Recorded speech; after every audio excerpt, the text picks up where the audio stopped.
a hugely problematic area for many or most people is relationships of whatever kind or on whatever level. It's where people seek their happiness, and it's where many people find their unhappiness. And so I'm talking about both intimate relationships, somebody you live with, and I'm talking about other kinds of relationship also, at work, other family members, relatives, friends, and even very brief relationships, because any interaction with another human being I'm using now relationship in a wider sense, any interaction with another human being is a relationship. You are relating to that person. And so it is, for many people, most of their, or a large part of their suffering or unhappiness, unfortunately, is derived from relationships. They tend to go wrong so often, or present so many problems and obstacles. And it seems that human beings are just so terribly difficult. Except one, the one who is listening to these words.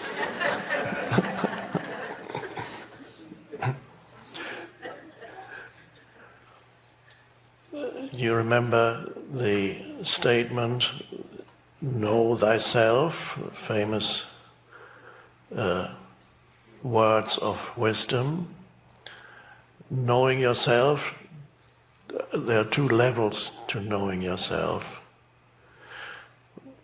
One is the level of mental, emotional, and reactive patterns that you display in your life, and the ability to be aware of them. That is one level of self-knowledge, of knowing yourself.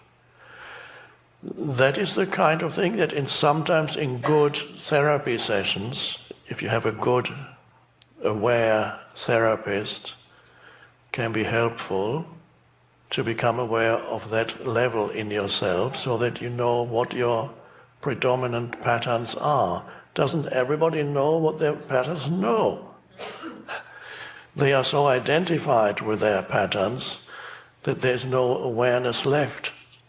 And that usually means when a person is so unconscious, that unconscious, the definition of unconscious, the way we use it here in a spiritual sense, not in a clinical sense, I'm not talking about unconscious, but in a spiritual sense, unconscious is to be totally identified with thoughts and emotions. So there's no room for any awareness left.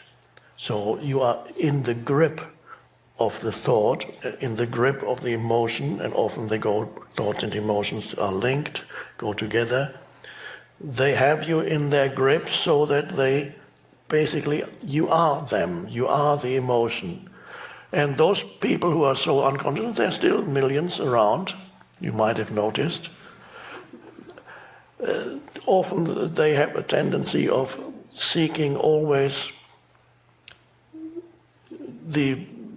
there's always the people who are always to be blamed out there. There's always people, they point their fingers at why these people are so bad and what they're doing to you or how awful they are.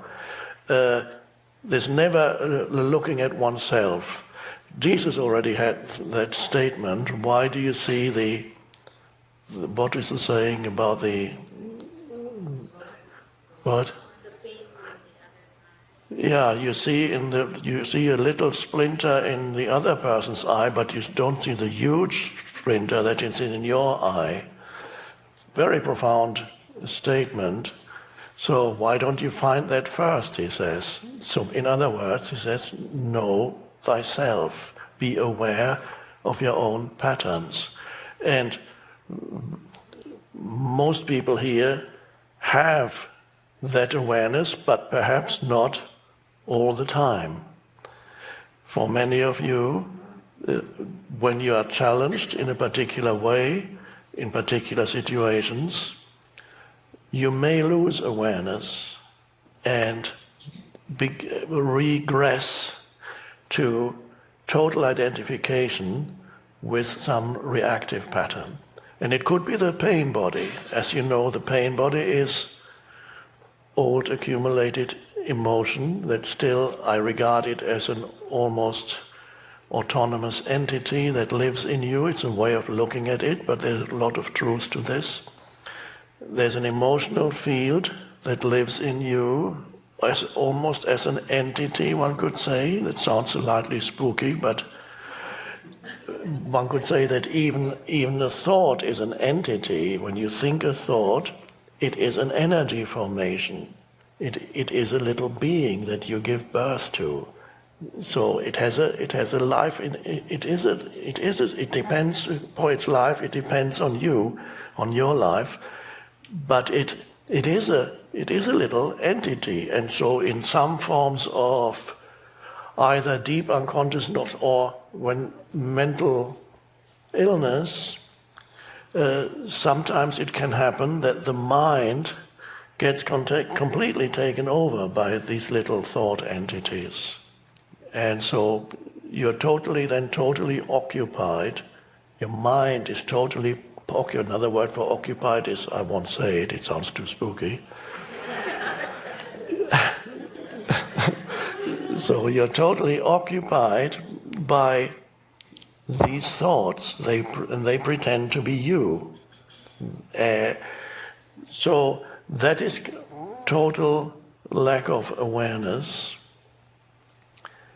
So it's essential for your spiritual growth to be continuously alert and vigilant, so that you are able to be there in the background, so to speak, as the awareness in your daily life, so that you're not completely taken over by the arising thoughts and arising emotions. When you interact with people, when you become upset about this or that, always any kind of upset or disturbance in your energy field can be very helpful. Do not believe that I shouldn't have this disturbance in my energy field, or I shouldn't be upset because I'm spiritual. I don't get upset about these things anymore. But honestly observe what arises, and then observe how does it arise. And as I already mentioned last night, very often you will find it is caused by certain thoughts in your mind, certain interpretations, certain reactions. It can also happen that a reaction comes so suddenly that it's just an emotion waiting to come up. An emotion, and this is what the pain body does, as you may know. The pain body is not necessarily always active in you. There are periods when the old emotional pain that you still carry around with you, is dormant, and then it leaves you in peace for a while, and then you are fine. You meet somebody, and this person is lovely, and it all goes fine, and you might spend some time together and it's still fine, and then you go on vacation together for the first time. And then there comes a moment when something else comes in that's not fine, either in you or through the other. And what happens in relationships? The pain body periodically needs to feed on a certain experience that corresponds to its energy field. The vibrational frequency of its energy field is a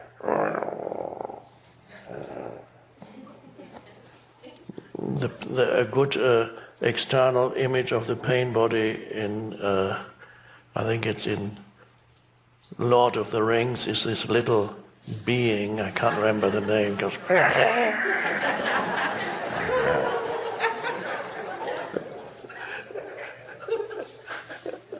and even the little being once was a normal being according to the legend in this, it's kind of modern mythology. That being was once a normal, lovely human, and there is still, although this being has been completely taken over by what I call the pain body, occasionally there are still instances when the original being that's been completely taken over still shines through, and there's a little bit of tiny glimmers of awareness come in occasionally, and then you almost feel sorry for it. But then again, the pain body, and if you feel sorry and you give in, then immediately the pain body will take advantage of that. So that's a lovely modern mythological illustration of the pain body.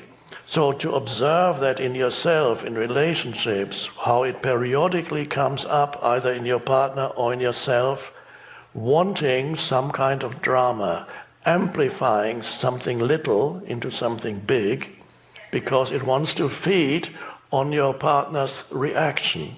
It wants the emotional negativity, it needs the emotional negativity from the other in order to suck it up. And then you give back of it to the other. The pain body, then mutually they energize each other, and that is unconscious. That is how couples, many couples, most couples perhaps, unless there's already considerable consciousness there in both of them, or at least one of them, they go through that periodically, don't realize that that is what it is.